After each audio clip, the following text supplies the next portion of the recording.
Hello बच्चों, स्वागत है आप सभी लोग को आपके इस यूट्यूब चैनल इलेक्ट्रॉन बाफान पे। तो आज इस वीडियो में हम लोग देखने वाले हैं क्लास 9th का। ठीक है, क्लास 9th का साइंस का मोस्ट इंपॉर्टेंट क्वेश्चन जो आप लोग को काफ़ी ज़्यादा मतलब बार बार जो पूछा गया है वो हम लोग क्वेश्चन देखने वाले हैं। ठीक है, एग्जामिनेशन 2024 में। ठीक है, तो जो भी एमसीक्यू टाइप का क्वेश्चन है, ठीक है, आप लोग को 40 एमसीक्यू पूछा जाएगा। तो हम लोग 40 मोस्ट इंपॉर्टेंट क्वेश्चन देखने वाले हैं। ठीक है, तो जो भी आप अभी तक चैनल को सब्सक्राइब नहीं किया तो चैनल को सब्सक्राइब करके घंटी को आप लोग जरूर प्रेस कर लीजिएगा। ठीक है, तो देखिए पहला हम लोग को क्वेश्चन क्या है, यहाँ पे आप लोग देखिए क्वेश्चन क्या लिखा हुआ है। ऋणात्मक त्वरण को कहते हैं। ठीक है बच्चों, तो ऋणात्मक त्वरण को क्या कहते हैं? त्वरण कहते हैं, मंदन, चाल, विस्थापन। तो इसका जो आप लोग को सही उत्तर हो जाएगा मंदन कहते हैं। ठीक है, यहाँ पे गलत लिखा हुआ, ऑप्शन 2 हो जाता है। क्या कहते हैं? मंदन कहते हैं। ठीक है, उसके बाद बच्चों हम लोग देखते हैं क्वेश्चन नंबर 2। देखिए क्वेश्चन नंबर 2 में लिखा है औसत चाल बराबर होता है। ठीक है, औसत चाल बराबर क्या होता है? तो कुल दूरी बटे कुल समय। तो देखिए कहाँ, ऑप्शन नंबर 1 में। तो क्या जाएगा? ऑप्शन नंबर 1 इसका सही उत्तर हो जाएगा। ठीक है, ये जो भी हम लोग क्वेश्चन देख रहे हैं ना वो बार बार पूछा गया हुआ क्वेश्चन है। ठीक है, तो काफ़ी ज़्यादा इंपॉर्टेंट, तो आप लोग कॉपी में लिख के याद भी कर लीजिएगा। ठीक है, उसके बाद बच्चों देखिए क्वेश्चन नंबर 3 में लिखा हुआ है निम्नलिखित में कौन सा सही है? तो कौन सा सही पूछा है? ठीक है, तो देखिए क्या लिखा है, v² बराबर u² प्लस 2as। तो यू स्क्वायर भी स्क्वायर, ये भी क्या है? गलत है। क्या होता है? हम लोग पढ़ चुके कि v² माइनस u² बराबर 2as होता है। तो देखिए इधर माइनस यू, इधर आके क्या हो गया? Plus you. तो ऑप्शन नंबर 1 इसका क्या हो जाएगा? सही उत्तर हो जाएगा। ठीक है, ये क्या गति का समीकरण है। ठीक है, उसके बाद बच्चों हम लोग देखिए क्वेश्चन नंबर 4। देखिए क्वेश्चन नंबर 4 में लिखा है बल का एसआई मात्रक है। तो बल का एसआई मात्रक क्या होता है? न्यूटन होता है। ठीक है, ये याद रखिएगा। ठीक है, उसके बाद बच्चों देखिए हम लोग क्वेश्चन नंबर 5। देखिए क्वेश्चन नंबर 5 में लिखा हुआ आप लोग को कि जड़त का गुण होता है। ठीक है, तो जड़त का गुण होता है किसमें? केवल विराम की वस्तु में, केवल गतिशील वस्तु में, प्रत्येक वस्तु में, इनमें से कोई नहीं। तो इसका जो आप लोग को सही उत्तर हो जाएगा ऑप्शन नंबर सी, प्रत्येक वस्तु में जड़त का गुण होता है। ठीक है, याद रख लीजिएगा। ठीक है, उसके बाद आप लोग देखिए क्वेश्चन नंबर 6। देखिए क्वेश्चन नंबर 6 में लिखा हुआ है न्यूटन के दूसरे गति के नियम से किसकी माप प्राप्त होती? तो किसकी माप प्राप्त होती बच्चों? फोर्स को। फोर्स का इंग्लिश हिंदी में बल। ठीक है, ऑप्शन नंबर 2, मतलब यहाँ 3 लिखा है। ठीक है, तो हो जाएगा बल। ठीक, उसके बाद बच्चों हम लोग देखिए क्वेश्चन नंबर 7। देखिए क्वेश्चन नंबर 7 क्या लिखा हुआ है, पृथ्वी पृथ्वी की सतह पर गुरुत्वीय त्वरण जी का मान होता है। तो जी का मान क्या होता है? 9.8 मीटर न्यूटन होता है। क्या होता है? 9.8 मीटर। ऑप्शन नंबर 2 सही हो जाएगा। ठीक है, 9.8 newton metre square, metre square होता है, पर मीटर स्क्वायर होता है। ऑप्शन नंबर बी, यहाँ पे क्या हो जाएगा? स्क्वायर। ठीक है, उसके बाद बच्चों हम लोग देखिए क्वेश्चन नंबर 8। देखिए क्वेश्चन नंबर 8 में लिखा हुआ है सार्वत्रिक गुरुत्वीय स्थिरांक जी का एसआई मात्रा है। ग्रेविटेशनल फोर्स का एसआई यूनिट पूछा है। तो जी बराबर क्या होता है?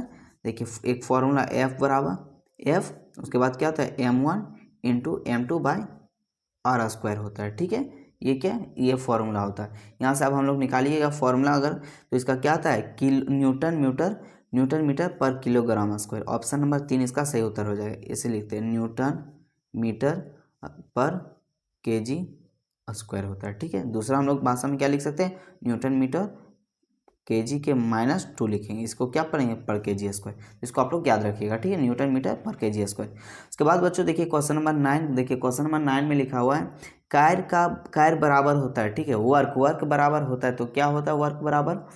बल गुने विस्थापन, फोर्स गुने डिस्प्लेसमेंट। इसी को हम लोग क्या बोलते हैं? वर्क बोलते हैं। ठीक है, उसके बाद बच्चों देखिए क्वेश्चन नंबर 10। देखिए क्वेश्चन नंबर 10 में लिखा हुआ है छत पर दौड़ते हुए बालक में है, मतलब कोई छत पे दौड़ रहा है, उस पे है कौन सा ऊर्जा है? स्थित ऊर्जा, गति ऊर्जा, दोनों, इनमें से कोई नहीं।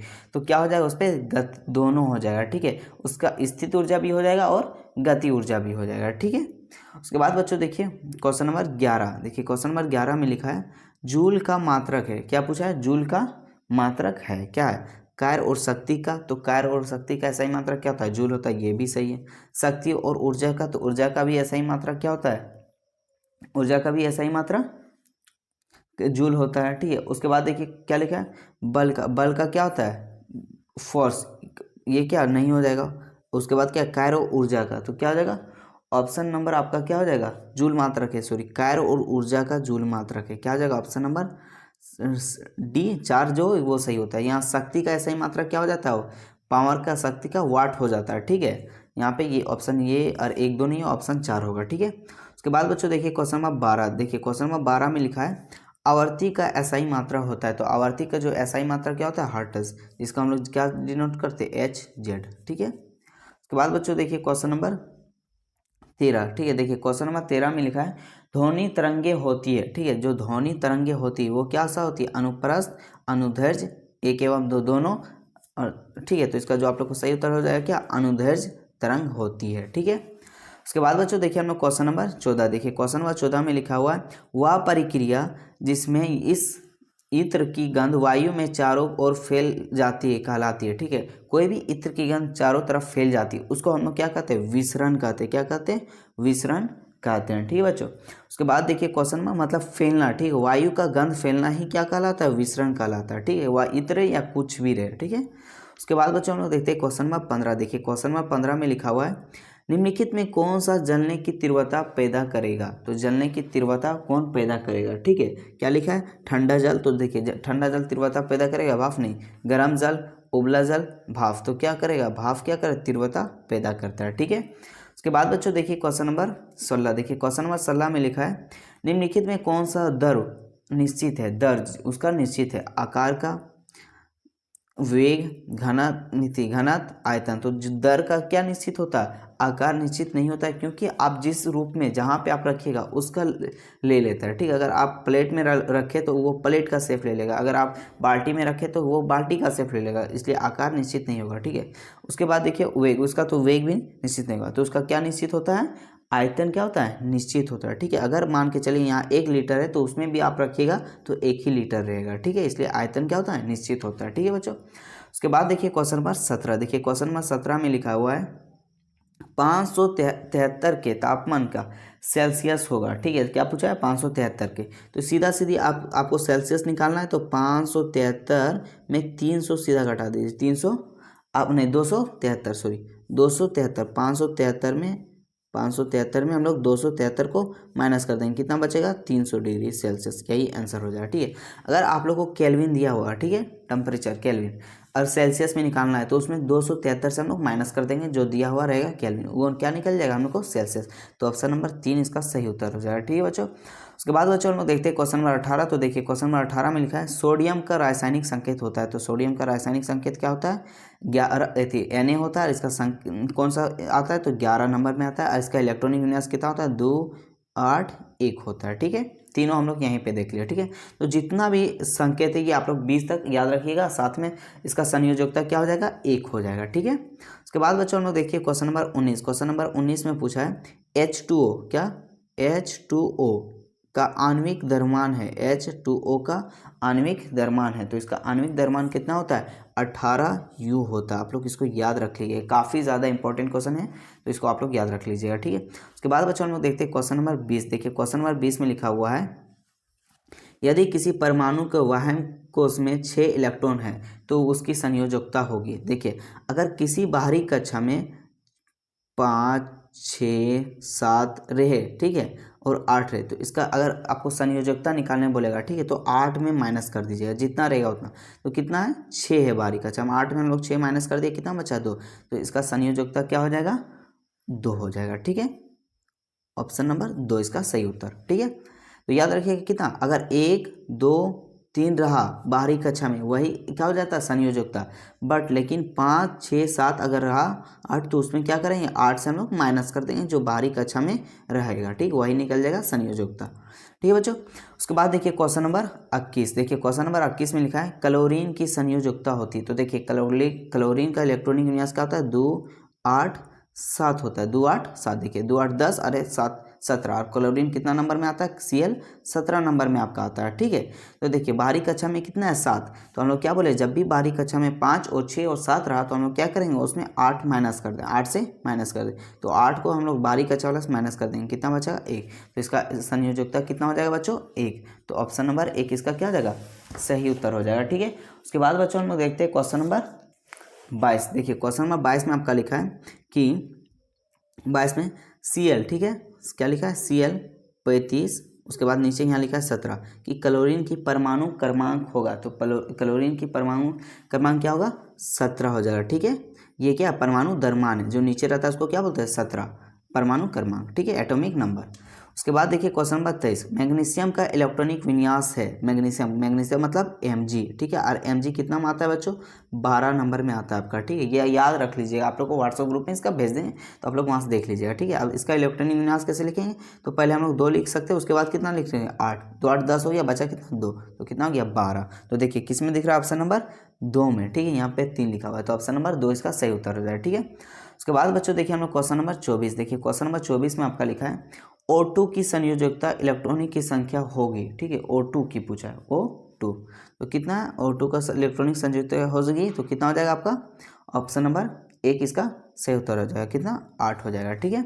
उसके बाद देखिए क्वेश्चन नंबर, हम लोग क्वेश्चन नंबर कितना देखते हैं, क्वेश्चन नंबर 25, देखिए क्वेश्चन नंबर 25 में आपका लिखा है किसी तत्व के समास्थानिकों में किसकी संख्या भिन्न होती है, ठीक है। समास्थानिकों में किसकी संख्या भिन्न होती है बच्चों, तो किसकी संख्या होती है, न्यूट्रॉनों की संख्या भिन्न होती है, उसी को क्या बोलते हैं, समास्थानिकों की संख्या, ठीक है।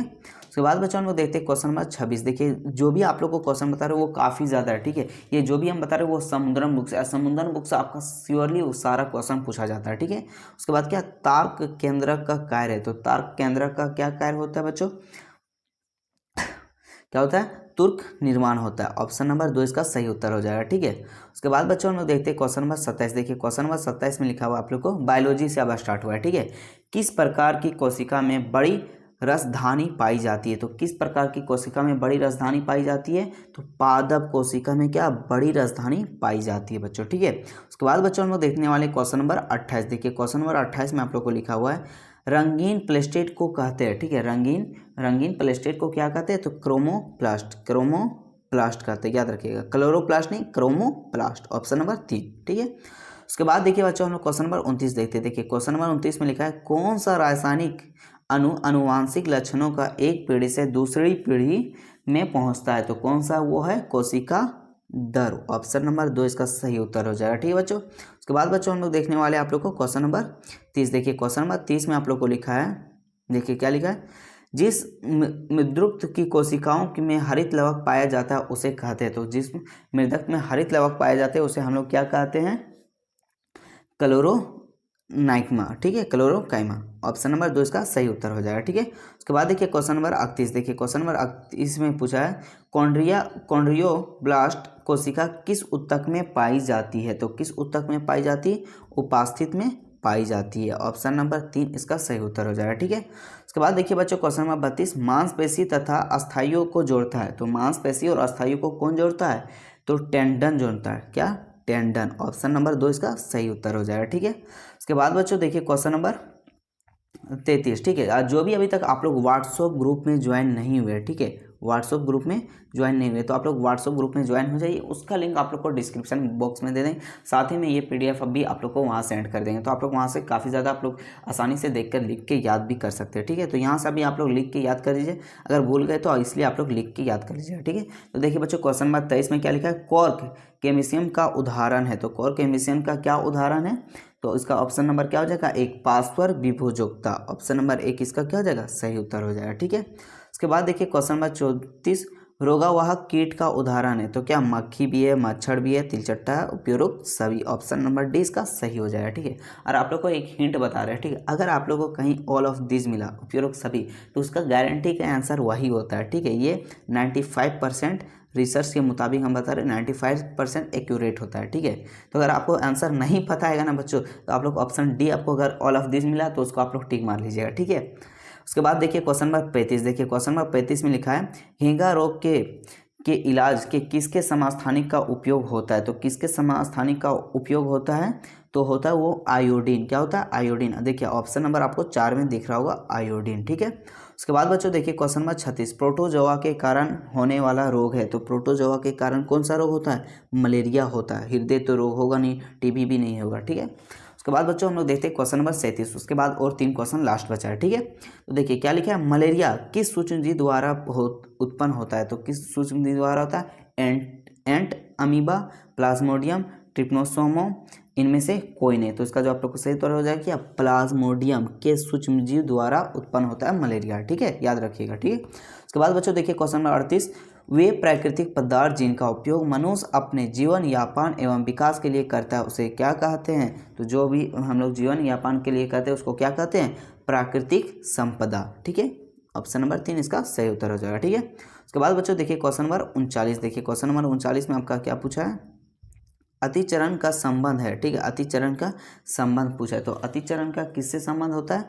मृदा अपरदन से, वर्षों से, चट्टानों के अपच से, जल जमा हुए से। तो इसका आपको सही उत्तर हो जाएगा क्या? चट्टानों के अपच से होता है। सॉरी बच्चों, क्या होता है? मृदा अपरदन से होता है। ठीक है, अतिचरण का संबंध किससे होता है? मृदा अपरदन। ठीक है, ऑप्शन नंबर 1 हो जाएगा। ठीक है, उसके बाद बच्चों हम लोग देखते हैं क्वेश्चन नंबर 40 क्या पूछा है? प्राकृतिक संपदा है। ठीक है, प्राकृतिक संपदा क्या है? जल है, वायु है, मिट्टी है, इनमें से सभी। देखिए प्राकृतिक मतलब जो भगवान द्वारा, गॉड द्वारा, अल्लाह द्वारा जो दिया गया है, ठीक है, वही उसी को हम क्या बोलेंगे? प्राकृतिक संपदा। तो जल भी भगवान द्वारा दिया हुआ है, वायु भी दिया हुआ है, मिट्टी भी दिया हुआ है। ठीक है, तो जो भी अब आप लोग को क्वेश्चन में कुछ डाउट है वो तो आप लोग कमेंट में जरूर बताइएगा। ठीक है, इसी तरह आप लोग को नेक्स्ट वीडियो में भी साइंस का मोस्ट इंपॉर्टेंट क्वेश्चन और सोशल साइंस का भी आएगा। तो आप लोग वीडियो को ज़्यादा से ज़्यादा शेयर कीजिएगा। ठीक है, और एक प्यारा सा आप लोग कमेंट कर दीजिएगा। ठीक है, मिलते हैं नेक्स्ट वीडियो में। जय हिंद, जय झारखंड, जोहार झारखंड।